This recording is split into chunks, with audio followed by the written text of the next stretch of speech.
Okay, so if you can't tell already by my community posts on my main channel or some of my posts on the Discord, you would know I am a massive fan of Noragami. So let's not waste any time and just get right into the manga.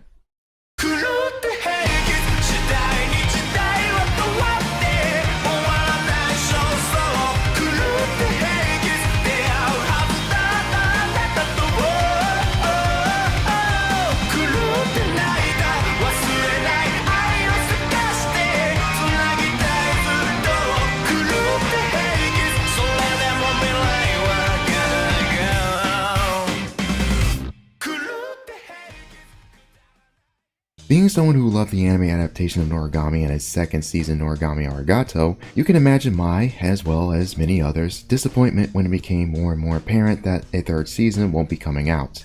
I remember a few years back I got a few volumes of the manga and started to read it, but sadly I kinda stopped. Hell, as far as I can recall, I didn't even reach where the anime left off. I was in season 1 territory, I think. There is no reason I stopped. I think it was just a combination of being busy and losing track of time. But after a recent rewatch and news of the manga nearing its end, I decided to pick it back up. And I will tell you, being 50 chapters in, Noragami's manga is a solid read and a massive recommendation to not only people who like the anime, but also people who like a good shonen to read. Since to me at least, this is a highly underrated shonen. So the manga pretty much starts how the anime does, but with a major difference, where in the anime you see Yato help out a girl in a short scene in the beginning. The manga actually fleshes things out a bit more with her name being Mitsume, and we see her being bullied and the cause of which being a Akashi. What Akashi are, or as the anime calls them, phantoms, what they do is that they latch onto people and cause them to do harm to others. What the gods of this world's purpose is to make sure the general population does not get affected by these corrupted spirits. I can understand why this was cut down in the anime since Mitsume was basically a one-time character anyway, but it's a detail change that I thought was cool. And maybe if the series reboots, we might see her again more in the future, but only time will tell. Regardless, the actual narrative begins with Hiyori just one day with her friends talking about various things, like MMA fighters. She sees Yato in the middle of the street looking for a cat since the man is broke and needs money for a shrine and will do anything for 5 yen. Okay, I'm not gonna make the obvious joke here, but you know what you're thinking. A bus comes by and Hiyori brushes to push Yato out of the way and gets hit by the bus in the process, but instead of getting teleported to a shitty fantasy world, her soul gets knocked out of her body, and through some shenanigans, she powers with Yato and his Shinki Yukine, and the trio essentially become our main focus of the narrative. There are some differences in the anime and manga, but honestly the majority of them come from the fact that the last couple of episodes from the first season are basically filler. Damn good filler might I add, but filler regardless. You can imagine my shock while reading the manga to be reminded of the case where when I read through the chapters that are basically were the middle episodes of season 1 and essentially the next couple chapters being the beginning episodes of Arigato.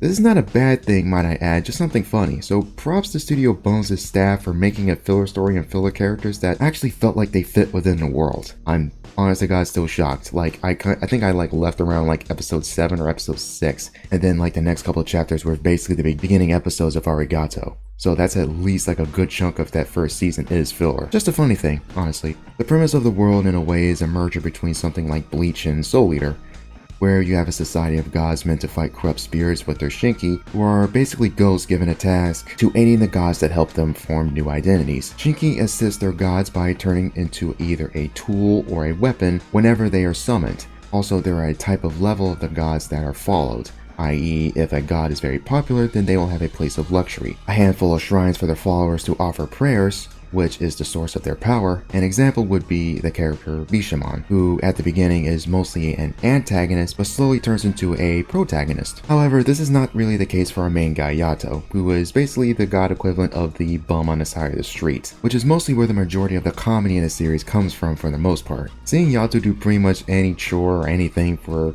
a prayer of 5 yen. And despite being pretty much a big goofball throughout the series, imagining himself getting a massive followers and shrines dedicated to him, he does know when to shut up when the occasion calls for it, especially at the current point in the series that I am at, where despite him trying to change who he is, his dark past is caught up with him regardless. Kinda similar to Kenshin from the series Rory Kenshin. As for Hiyori, who is basically our guide character throughout the series, since this world is new to her, so we learn most of it through her. And despite essentially being useless in dangerous situations, or at the least, at this point in the story, 50 chapters in might I add, she can't really fight any of the gods, phantoms, or even the Shinki for that matter. But it's not so annoying that she hinders the story. She mostly avoids some of the conflict if she can, fan, but that does not mean she won't be dragged into it regardless. By any means, she's not Sakura from Naruto, if you catch my meaning. But she does offer some emotional support for both Yato and Yukine, and there are several bits and scenes from her that I like. And there is a massive thing that does happen to her, or at least people she's related to, in the arc that I'm currently reading. That does change how things continue for her, but I won't say what it is. You'll have to read a manga to find out. Yukine, on the other hand, so far might be my second favorite character, my favorite being Yato. Well, to be honest, it flip-flops.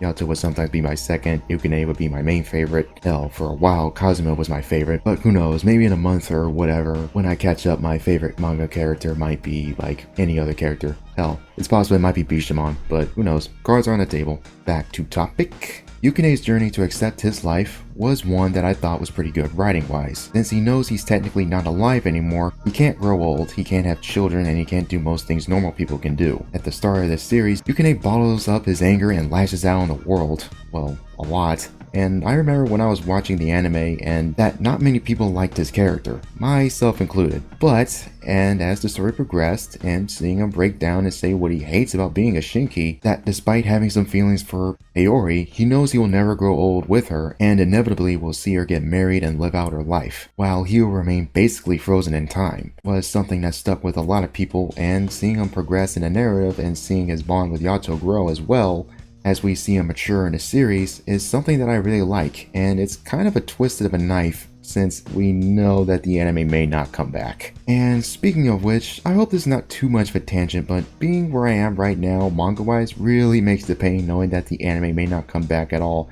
that much more painful, since not only it ended on a massive cliffhanger, but also it ended basically before the manga actually starts to rev things up.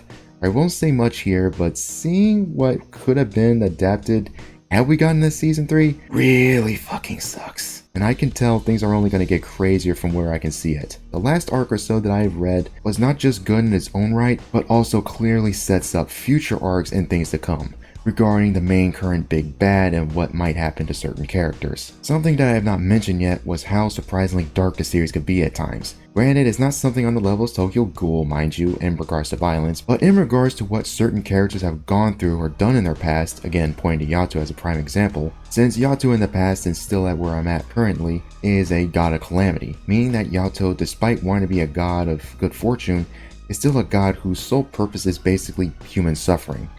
Especially when we have gotten a few flashbacks into him where he's younger, showing it even at a young age, Yato was slaughtering people at the request of someone who's basically his father and other followers of his. Granted, you can argue since he was young and naive he did not know any better, that does not change the fact Yato has lots of blood on his hands, and it's clearly trying his best to wash that blood off with every good deed he can do. And since it's clear that the story is escalating as it progresses, I won't be shocked as I continue the tone starts to take itself more and more seriously as the stakes get higher. Again, another twisting of the knife that the anime ended kind of before it began. And if it continued or even came back for that matter, I guarantee you the anime would definitely rise in popularity. And from what I've seen from the later chapters, I am expecting stuff to get even crazier, manga-wise. And I'm definitely going to dedicate some more time catching up to this manga when I can.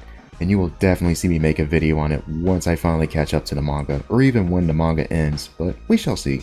So yeah, Noragami's manga is a definite recommendation for me, not just as a massive fan of the anime, but also as a general recommendation. If you want to check out a good shonen, feel free to give this one a read. I think this one's very underrated. It doesn't really get as much recognition. Sure, it has a following, but it's not in the big discussion as something like Chainsaw Man. I'm not saying it's as good as Chainsaw Man, but it doesn't mean that you shouldn't sleep on it. So give this one a shot. If you guys already read Noragami or you watched the anime, feel free to let me know your thoughts in the comments below and in the Discord. Got any other recommendations for me, please send them to me when you can. On that note, hope you guys take care. Stay chill, Wanderers.